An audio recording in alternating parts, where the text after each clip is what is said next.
Хора, пускаме част 3, част 2. Част. Обърках се, извинявам се. И започваме двубоя. Този път Константин ще цъка. Да. Миналото не успяхте да видите второто по време, защото не успяхме да направим по-дълго видео. Да. Да, и това... Иначе бих 1-0 благодарение на гол на Ромеро с глава от корнер.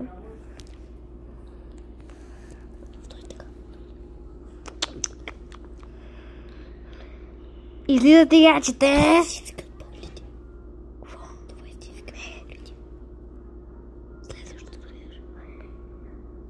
Това е фейк отбор, да знаете. Да. Не е нашия истински, да знаете. Това е защото цъкаме на скаутинг кам.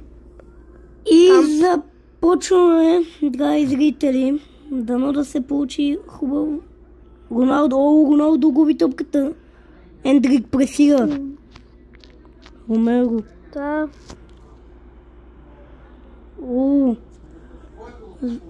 Роберто.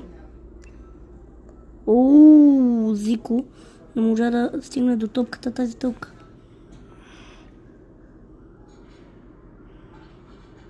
Зико!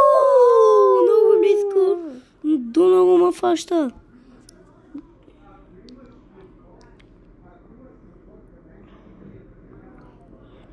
Савиньо. Савиньо.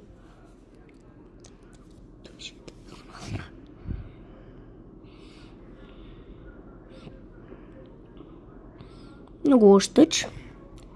Но пък може и сега се вземе тази топка. Кристиано Роналдо! Това дали ще е гол за опонента, тук може да има само да се знае. Паска!